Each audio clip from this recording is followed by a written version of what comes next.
ओम शांति। जय श्री कृष्ण। राधे राधे। আজকে যে গল্পটা বলবো সেটা আমাদের জীবনের একটা ভীষণ সত্যি উপলব্ধি। না, ঠিক গল্প নয়, গল্পের আকারে একটা কথা, একটা গুরুত্বপূর্ণ মেসেজ আজকে দেব। অন্যান্য দিনের মতো আজকেও একই কথা বলবো। প্রথমেই যে চ্যানেলটা সাবস্ক্রাইব করুন, ভিডিওগুলো ভালো লাগলে শেয়ার করুন। আপনার একটা শেয়ার অন্যের অনেক উপকারে আসতে পারে। আর অবশ্যই আপনার মূল্যবান মতামত কমেন্টে লিখবেন, কারণ আপনার একটা মতামত, একটা লাইক, একটা শেয়ার, সেটাই আমার মেন পাথেয়। তো প্রসঙ্গে আসি। এক যোগী ছিলেন, একজন তপস্বী। তিনি তপস্যা করতেন এবং সাধনা করতেন। তার এক শিষ্য ছিল। তো মহারাজ যিনি সাধনা করতেন, ওনার বয়স হয়েছিল। উনি সারাদিন ধ্যানে মগ্ন থাকতেন, তপস্যায় লিপ্ত থাকতেন, কথা বেশি বলতেন না, বাইরেও বেশি যেতেন না। তো তার ওই অল্প বয়সী শিষ্যটি, সে সারাদিন ঘুরে ভিক্ষা করে আনতো কিছু, তার নিজস্ব কাজ, ধ্যান, ধর্মচর্চার পাশাপাশি, এবং যা সে ভিক্ষা করে আনতো তাই তারা গুরু শিষ্যে খেত। তো প্রত্যেকদিন সব জায়গা থেকে ভিক্ষা পেত না, কিন্তু সেই রাজ্যের মহারানীর কাছ থেকে সে নিত্য ভিক্ষা পেত। কিন্তু সেই শিষ্যটি যখন ভিক্ষা করতে যেত, তখন খেয়াল করত যে রানী সমস্ত কিছু আছে, কিন্তু রানী তা সত্ত্বেও খুব উদাস হয়ে থাকেন। একদিন না থাকতে পেরে শিষ্যটি মহারানীকে তারই উদাস হয়ে থাকার কারণ জিজ্ঞাসা করল। মহারানী তখন তাকে বলল যে তার সমস্ত কিছু আছে, কিন্তু তার নেই যেটা, সেটা হলো তার বংশে কোনো প্রদীপ নেই। এই কথা শুনে শিষ্যর একটু খারাপ লাগলো। তিনি তখন বললেন যে আমার গুরুদেব যিনি, তিনি মহান তপস্বী, আপনি তার কাছে যান এবং তার বরদান নিয়ে আসুন। তার বরদানে নিশ্চয়ই আপনার আশা পূরণ হবে। এই কথা শোনা মাত্র মহারানী তো তার ব্যবস্থা করলেন এবং যথারীতি গুরুদেবের বরদান প্রাপ্ত হলো। কিন্তু গুরুদেব শিষ্যকে ডেকে বললেন যে মহারানী এ কথা জানলেন কি করে যে আমি তপস্বী, তপস্যা করি, আমার বরদানে কাজ হতে পারে? নিশ্চয়ই তুমি বলেছ। তখন শিষ্যটি বললেন যে হ্যাঁ, আমি বলেছি। তখন গুরুদেব বললেন, তাহলে মহারানীর এই যে বরদান পেয়েছে, এটা পূরণ করার ভারও তোমায় নিতে হবে। তোমাকে তোমার এই দেহ ছাড়তে হবে এবং মহারানীর কোলে জন্ম নিতে হবে। এটাই ভবিতব্য। তাই হলো।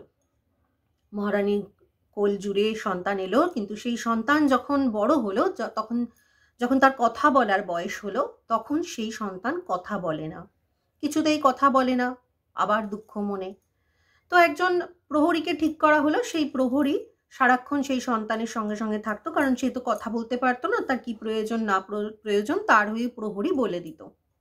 তো একদিন বাচ্চাটি, ওই রাজকুমার, একটি গাছের তলায় বাগানে বসে খেলা করছে এবং প্রহরী পাহারা দিচ্ছে। এই সময় গাছে একটা পাখি এসে বসে ডাকছিল।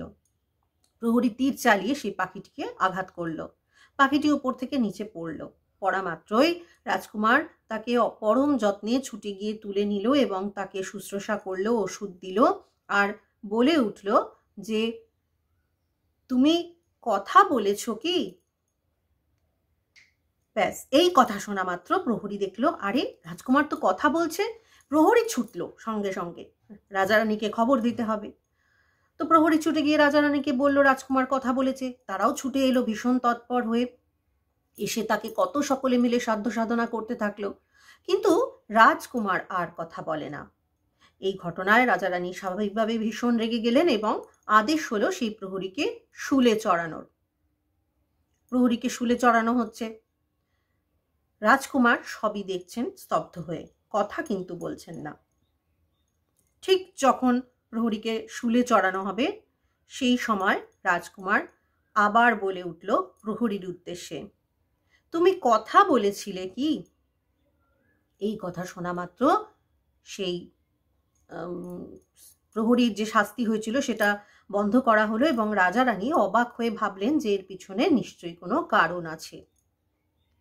তারা তখন সেই শিশুকেই কাকুতি মিনতি করতে লাগলেন যে তুমি কথা বলো, তুমি কেন কথা বলো না? তুমি তো কথা বলতে পারো, তাহলে কেন তুমি কথা বলো না? এই রহস্য তোমাকেই আমাদের জানাতে হবে।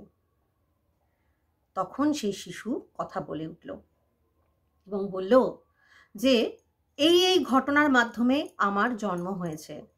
শুধু আমার একটা কথার জন্য, যে কথাটার হয়তো প্রয়োজন ছিল না, ঈশ্বর আপনার ভাগ্যে যা লিখে দিয়েছিল সেটাই যদি আপনি মেনে নিতাম, তাহলে আমাকে অকালে দেহ ছেড়ে আপনার কোলে এসে জন্ম নিতে হতো না।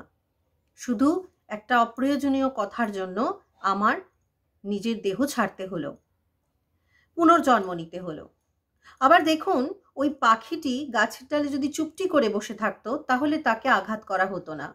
সে কথা বলেছিল, তাই তাকে আঘাত করা হলো, সে পড়ে গেল, হয়তো সে মরেও যেতে পারত। আবার আমি যে কথা বললাম, সেই কথাটা শোনা মাত্র প্রহরী যদি আরো অপেক্ষা করত, ছুটে গিয়ে আপনাদের না জানাতো, তাহলে প্রহরীকে আজকে শুলে চড়তে হতো না।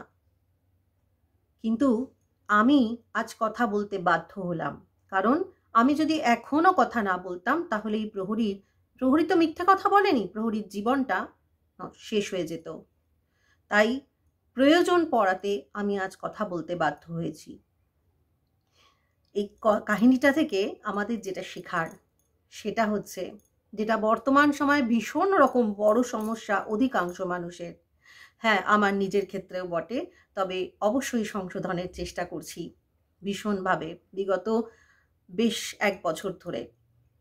কারণ স্বভাব বদলাতে সময় লাগে, বলে না স্বভাব যায় না মূলে। আমরা না প্রচণ্ড অপ্রয়োজনীয় কথা বলি, যে কথা আমাদের বিপদ ডেকে আনে। অপ্রয়োজনীয় কথা বলার ফলে কতখানি ঘটনা ঘটল আমাদের জীবনেও তাই ঘটে, নিত্য ঘটে, আমরা আবার ভুলে যাই। মায়া এসে এমন চেপে ধরে, আমরা আবার ভুলে যাই, আবার বলি। বারবার ঘা খেতে খেতে যখন অধিক আঘাত লাগে, তখন হয়তো নিজেকে সংশোধনের চেষ্টা করতে থাকি। তাও চেষ্টা, কারণ ওই যে বললাম স্বভাব যায় না মূলে। সেটাই এই গল্পের মাধ্যমে আজকে আমরা শিখলাম, যে কথাটা বলার প্রয়োজন নেই সেটা না বলা উচিত। যখন যে কথাটা যতটুকু বলা প্রয়োজন, তখন সে কথাটা ততটুকুই বলার অভ্যাস করা উচিত। জানি এটা ভীষণ কঠিন কাজ, কিন্তু অসম্ভব নয়। হয়তো এই অভ্যাসটা আমরা একটু কষ্ট করে যদি করতে পারি, তাহলে আমাদের জীবনের অনেক জটিল সমস্যার সমাধান অনেক সহজে হয়ে যাবে। তাই চলুন আজ থেকেই আমরা চেষ্টা করি যে কথা সম্পর্কে সংযম আনতে। কোথায় কতটুকু কথা বলবো, কখন বলবো, কোনটা বিনা প্রয়োজনে বেশি বলছি, একই কথা বারবার বলছি কিনা, এই সম্পর্কে যদি একটু খেয়াল রাখি, তাহলেই হয়তো অনেক সমস্যার সমাধান হয়ে যায়। আজ এ পর্যন্তই। গল্পটা প্রয়োজনীয় মনে হলে অবশ্যই বন্ধু বান্ধব আত্মীয় স্বজনের মধ্যে শেয়ার করুন। ওম শান্তি।